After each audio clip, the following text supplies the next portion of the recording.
ഈയിടെ ജോസിജൻ്റെ കാർ വലിയൊരു അപകടത്തിൽപ്പെട്ടു. ജോസിജൻ അത്ഭുതകരമായി രക്ഷപ്പെട്ടുവെങ്കിലും ജോസിജൻ്റെ കാർ പൂർണ്ണമായി നശിച്ചു. ജോസിജൻ എടുത്തിരുന്ന ലോൺ പൂർണ്ണമായി 6 മാസങ്ങൾ മുൻപേ തിരിച്ചടച്ചിരുന്നെങ്കിൽ കൂടി ലോൺ എടുത്ത ബാങ്കിന്റെ പേരിലാണ് ഇൻഷുറൻസ് തുക ലഭിച്ചത്. പിന്നീട് ഈ തുക ലഭിക്കുന്നതിന് വേണ്ടി ജോസിജൻ വളരെയധികം ബുദ്ധിമുട്ടേണ്ടി വന്നു. എന്തുകൊണ്ട് ഇത് സംഭവിച്ചു? വളരെ എളുപ്പത്തിൽ ലോണുകൾ ലഭ്യമാവുന്ന ഈ കാലഘട്ടത്തിൽ വാഹനത്തിനുള്ള തുക കയ്യിലുണ്ടെങ്കിൽ പോലും മിക്കവരും ലോണുകൾ എടുത്താണ് കാറും ബൈക്കെല്ലാം വാങ്ങുന്നത്. പലരും വിചാരിക്കുന്നത് ലോണിൻ്റെ അവസാന തവണയും കൃത്യമായി അടിച്ചു കഴിഞ്ഞാൽ ലോണുമായി ബന്ധപ്പെട്ട എല്ലാ കാര്യങ്ങളും കഴിഞ്ഞു എന്നാണ്.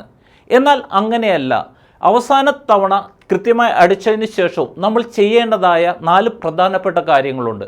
അത് ചെയ്തില്ലെങ്കിൽ ഒരുപക്ഷെ താങ്കൾക്കും ജോസിച്ചനെ പോലെ ഈ തരത്തിലുള്ള പല ബുദ്ധിമുട്ടുകളും ഭാവിയിൽ നേരിടേണ്ടി വരാം. ഈ തരത്തിൽ ബുദ്ധിമുട്ടുകൾ വരാതിരിക്കാൻ നമ്മൾ എന്തു ചെയ്യണം എന്നതിനെക്കുറിച്ചാണ് ഇന്നത്തെ ദിവസത്തെ ഈ വീഡിയോയിലൂടെ ഞാൻ എക്സ്പ്ലെയിൻ ചെയ്യുന്നത്. നിലവിൽ വാഹന ലോൺ ഉള്ളവർക്കും ഇനി എടുക്കുവാൻ പോകുന്നവർക്കും വളരെ ഉപകാരപ്രദമായ ഈ വീഡിയോ താങ്കളുടെ എല്ലാ സുഹൃത്തുക്കളും ഷെയർ ചെയ്യുവാൻ ഞങ്ങൾ അഭ്യർത്ഥിക്കുകയാണ്.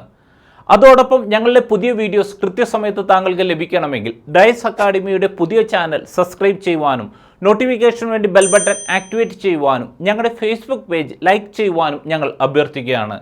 Once again, welcome back to the Thommichan Tips powered by Diaz Academy. My name is Primson.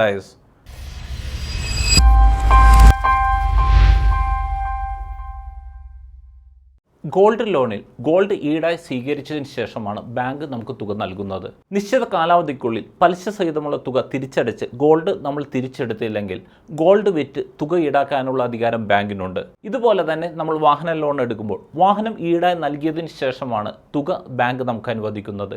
വാഹനം നമ്മുടെ കൈവശമാണെങ്കിൽ കൂടി ഇതിൻ്റെ യഥാർത്ഥ ഓണർ ബാങ്കാണ്. ലോൺ തുക മുഴുവൻ തിരിച്ചടച്ചു എന്നതിൻ്റെ പേരിൽ ഈ ഓണർഷിപ്പ് ഓട്ടോമാറ്റിക്കലി നമ്മുടെ പേരിൽ ലഭിക്കുകയില്ല. ഈ പ്രോസസ്സ് കംപ്ലീറ്റ് ചെയ്യണമെങ്കിൽ നമ്മൾ ചെയ്യേണ്ടതായ 2-3 കാര്യങ്ങളും കൂടിയുണ്ട്. ആ കാര്യങ്ങൾ കൃത്യമായിട്ട് നമ്മൾ ചെയ്തില്ലെങ്കിൽ ഭാവിയിൽ ജോസിച്ചിനെ പോലെ ഈ തരത്തിലുള്ള പല പ്രശ്നങ്ങളും നമ്മളും അകപ്പെട്ടേക്കാം. ഈ തരത്തിലുള്ള ബുദ്ധിമുട്ടുകൾ ഒഴിവാക്കാൻ നമ്മൾ എന്തെല്ലാം ചെയ്യണം എന്നതിനെക്കുറിച്ച് സ്റ്റെപ്പ് ബൈ സ്റ്റെപ്പ് ഈ വീഡിയോയിലൂടെ നമുക്ക് മനസ്സിലാക്കാം. ആദ്യമായി ലോൺ റീപേയ്മെൻറ്റ് സ്റ്റേറ്റ്മെൻറ്റ് കളക്ട് ചെയ്യുക എന്നതാണ്. വൺസ് നമ്മുടെ ലാസ്റ്റ് EMIയും കൃത്യമായി അടിച്ചു കഴിഞ്ഞാൽ നമ്മൾ എൻ്റയർ റീപേയ്മെൻറ്റിൻ്റെ സ്റ്റേറ്റ്മെൻറ്റ് ബാങ്കിൽ നിന്ന് കളക്ട് ചെയ്ത് സൂക്ഷിക്കുന്നത് വളരെ നല്ലതായിരിക്കും. ഈ സ്റ്റേറ്റ്മെൻറ്റിൽ നമ്മൾ ഏതെല്ലാം ദിവസങ്ങളിലാണ് റീപേയ്മെൻറ്റ് നടത്തിയത്, മൊത്തം എത്ര തുക നമ്മൾ തിരിച്ചടച്ചു, എത്ര തുകയാണ് പലിശയായിട്ട് കൊടുക്കേണ്ടി വന്നത് എന്നതിനെക്കുറിച്ചെല്ലാം വളരെ വ്യക്തമായിട്ട് രേഖപ്പെടുത്തിയിട്ടുണ്ടാവും. പിന്നീട് എന്തെങ്കിലും ഒരു ആവശ്യം വന്നാൽ, പ്രത്യേകിച്ച് ക്രെഡിറ്റ് റിപ്പോർട്ടിൽ ഏതെങ്കിലും തരത്തിലുള്ള മിസ്റ്റേക്കുകളെല്ലാം വന്നു, അതെല്ലാം റെക്ടിഫൈ ചെയ്യണമെങ്കിൽ ഈ സ്റ്റേറ്റ്മെൻറ്റ് നമ്മളെ വളരെയധികം സഹായിക്കും. രണ്ടാമതായി നോ ഒബ്ജക്ഷൻ സർട്ടിഫിക്കറ്റ് കളക്ട് ചെയ്യുക എന്നതാണ്. നമ്മുടെ ലോൺ തുക പൂർണ്ണമായി തിരിച്ചടച്ചു കഴിഞ്ഞാൽ 2-3 ആഴ്ചകൾക്കുള്ളിൽ ബാങ്ക് നമുക്ക് നോ ഒബ്ജക്ഷൻ സർട്ടിഫിക്കറ്റ് ഇഷ്യൂ ചെയ്യും. RC ബുക്കിൽ നിന്നും ഹൈപ്പോത്തിക്കേഷൻ റിമൂവ് ചെയ്യണമെങ്കിൽ ഈ ഒറിജിനൽ NOC നമുക്ക് വേണ്ടി വരും. 3 ആഴ്ച കഴിഞ്ഞിട്ടും NOC നമുക്ക് ലഭിച്ചിട്ടില്ലെങ്കിൽ ബാങ്കുമായി കോൺടാക്റ്റ് ചെയ്ത് NOC കളക്ട് ചെയ്യുക. ബാങ്ക് ഇഷ്യൂ ചെയ്യുന്ന NOCക്ക് സാധാരണയായി 3 മാസമായിരിക്കും വാലിഡിറ്റി. ആയതിനാൽ NOC ലഭിച്ചാൽ എത്രയും പെട്ടെന്ന് തന്നെ ഹൈപ്പോത്തിക്കേഷൻ റിമൂവ് ചെയ്യുന്നതായിരിക്കും കൂടുതൽ നല്ലത്. NOCക്ക് പുറമെ ഹൈപ്പോത്തിക്കേഷൻ റിമൂവ് ചെയ്യുന്നതിന് ഫോം 35 കൂടി നമുക്ക് ആവശ്യമുണ്ട്. അതിൻ്റെ ഫോർമാറ്റ് ഈ വീഡിയോയ്ക്ക് താഴെ സപ്പോർട്ടിംഗ് ഡോക്യുമെൻറ്റ് എന്നൊരു ലിങ്ക് ഉണ്ട്. ആ ലിങ്കിൽ കൊടുത്തിട്ടുണ്ട്. ഈ ഫോം 35ൽ രജിസ്റ്റർഡ് ഓണറിൻ്റെയും അതോടൊപ്പം തന്നെ ബാങ്ക് ഒഫീഷ്യലിൻ്റെ സീലും സിഗ്നേച്ചറും ആവശ്യമുണ്ട്. സാധാരണ രീതിയിൽ NOCയോടൊപ്പം തന്നെ ബാങ്ക് ഫോം 35 തരാറുണ്ട്. സപ്പോസ് താങ്കൾക്ക് ലഭിച്ചില്ലെങ്കിൽ ഈ ലിങ്കിൽ ക്ലിക്ക് ചെയ്ത് ആ ഫോർമാറ്റ് താങ്കൾക്ക് ഉപയോഗിക്കാവുന്നതാണ്. അടുത്ത സ്റ്റെപ്പ് RC ബുക്കിൽ നിന്നും ഹൈപ്പോത്തിക്കേഷൻ റിമൂവ് ചെയ്യുക എന്നതാണ്. RC ബുക്കിൽ നിന്നും ഹൈപ്പോത്തിക്കേഷൻ റിമൂവ് ചെയ്യുന്നതിലൂടെയാണ് ഈ വാഹനത്തിൻ്റെ ഓണർഷിപ്പ് പൂർണ്ണമായി നമുക്ക് ലഭിക്കുകയുള്ളൂ. ആയതിനാൽ അതിനുശേഷം മാത്രമേ ഈ വാഹനം വിൽക്കുവാനോ മറ്റോ നമുക്ക് സാധിക്കുകയുള്ളൂ. ഹൈപ്പോത്തിക്കേഷൻ റിമൂവ് ചെയ്യണമെങ്കിൽ ബാങ്ക് നമുക്ക് ഇഷ്യൂ ചെയ്യുന്ന ഒറിജിനൽ NOC ആവശ്യമുണ്ട്. മുൻപ് സൂചിപ്പിച്ചതുപോലെ ബാങ്ക് ഇഷ്യൂ ചെയ്യുന്ന ഈ NOCക്ക് സാധാരണയായി 3 മാസം മാത്രമായിരിക്കും വാലിഡിറ്റി. ആയതിനാൽ എത്രയും പെട്ടെന്ന് തന്നെ NOC ലഭിച്ചാൽ ഹൈപ്പോത്തിക്കേഷൻ റിമൂവ് ചെയ്യുവാൻ പോകുന്നതായിരിക്കും കൂടുതൽ ഉചിതം. വാലിഡിറ്റി കഴിഞ്ഞു പോയാൽ പുതിയ NOC നമുക്ക് വേണ്ടി വരും. പുതിയ NOC ബാങ്കുകൾ ഇഷ്യൂ ചെയ്യുന്നതിന് എല്ലാ ബാങ്കുകളും തന്നെ ചാർജുകൾ ഈടാക്കുന്നുണ്ട്.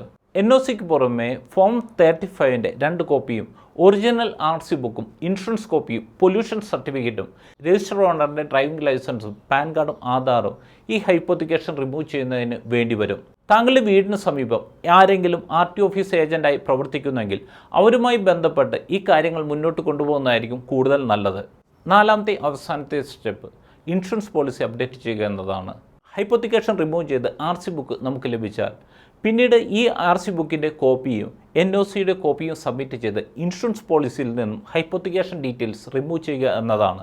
അല്ലാത്ത പക്ഷം ഏതെങ്കിലും തരത്തിലുള്ള ക്ലെയിമോ ടോട്ടൽ ലോസോ വന്നാൽ ഈ തുക ബാങ്കിനായിരിക്കും ലഭിക്കുക. പിന്നീട് ആ തുക നമുക്ക് ലഭിക്കണമെങ്കിൽ വളരെയധികം ബുദ്ധിമുട്ടേണ്ടി വരും. താങ്കളുടെ വാഹനത്തിൻ്റെ റീപേയ്മെൻറ്റ് പൂർത്തീകരിച്ചു കഴിഞ്ഞാൽ ഈ വീഡിയോയിലൂടെ ഞാൻ ഷെയർ ചെയ്ത 4 കാര്യങ്ങൾ ചെയ്യുവാൻ താങ്കൾ മറക്കരുത്. ഒന്നാമതായി റീപേയ്മെൻറ്റ് സ്റ്റേറ്റ്മെൻറ്റ് കളക്ട് ചെയ്യുക എന്നതാണ്. രണ്ടാമതായി NOC കളക്ട് ചെയ്യുക. മൂന്നാമതായി ഹൈപ്പോത്തിക്കേഷൻ RC ബുക്കിൽ നിന്ന് റിമൂവ് ചെയ്യുക. നാലാമതായി ഇൻഷുറൻസ് പോളിസി അപ്ഡേറ്റ് ചെയ്യുക. കാർ ലോണോ 2 വീലർ ലോണോ ഏത് തരത്തിലുള്ള വാഹന ലോൺ എടുക്കുന്നവർക്കും വളരെ ഉപകാരപ്രദമായ ഈ വീഡിയോ താങ്കളെല്ലാ സുഹൃത്തുക്കളും ഷെയർ ചെയ്യുവാൻ ഞങ്ങൾ അഭ്യർത്ഥിക്കുകയാണ്. Thommichan ക്വിസിലെ ഈ ആഴ്ചയിലെ ക്വസ്റ്റ്യൻ ഇതാണ്: RC ബുക്കിൽ നിന്നും ഹൈപ്പോത്തിക്കേഷൻ റിമൂവ് ചെയ്യുന്നതിന് എന്തെല്ലാം ഡോക്യുമെൻറ്റ്സ് ആണ് ബാങ്കിൽ നിന്ന് ആവശ്യമുള്ളത്? ഉത്തരങ്ങൾ ഈ വീഡിയോയ്ക്ക് താഴെ കമൻറ്റ് ബോക്സിൽ താങ്കൾക്ക് രേഖപ്പെടുത്താവുന്നതാണ്.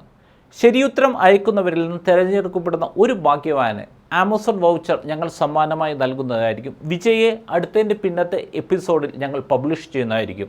Thommichan ക്വിസിലെ ഒന്നാമത്തെ ചോദ്യം ഇതായിരുന്നു. ഈ ചോദ്യത്തിൻ്റെ ശരിയുത്തരം അൺനെസസറി സ്പെൻഡിങ് എന്നായിരുന്നു. നിരവധി സുഹൃത്തുക്കൾ ശരിയുത്തരം കമൻറ്റ് ചെയ്തിരുന്നു. അതിൽ നിന്നും ആമസോൺ വൗച്ചർ വിന്നറായി ഞങ്ങൾ തിരഞ്ഞെടുത്തിരിക്കുന്നത് അരുൺ ശ്രീനിവാസ് എന്ന വ്യക്തിയെയാണ്. അദ്ദേഹം അടുത്ത 30 ദിവസത്തിനുള്ളിൽ ഞങ്ങളുമായി കോൺടാക്റ്റ് ചെയ്ത് സമ്മാനം കരസ്ഥമാക്കുവാൻ അഭ്യർത്ഥിക്കുകയാണ്. ഞങ്ങളുടെ സേവനങ്ങളെക്കുറിച്ച് കൂടുതൽ താങ്കൾക്ക് അറിയണമെങ്കിൽ ഡിസ്ക്രിപ്ഷനിൽ അവർ സർവീസസ് എന്ന ലിങ്ക് ഉണ്ട്. ആ ലിങ്കിൽ ക്ലിക്ക് ചെയ്യുക. അതോടൊപ്പം എല്ലാ മാസവും ഐജാലകം എന്നൊരു ഫിനാൻഷ്യൽ വർക്ക്ഷോപ്പ് ഞങ്ങൾ കൊച്ചിയിൽ ഓർഗനൈസ് ചെയ്യുന്നുണ്ട്. കൂടുതൽ വിവരങ്ങൾക്ക് ഡിസ്ക്രിപ്ഷനിൽ ഐജാലകം എന്നൊരു ലിങ്ക് ഉണ്ട്. ആ ലിങ്കിൽ ക്ലിക്ക് ചെയ്യുക.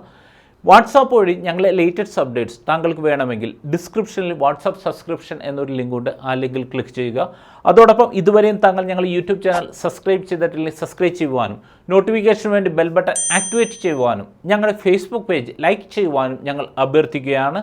അടുത്ത ആഴ്ച സാമ്പത്തിക മേഖലയിൽ പുത്തൻ വിശേഷങ്ങളുമായി Thommichan ടിപ്സിൽ നമുക്ക് കാണാം. നന്ദി, നമസ്കാരം.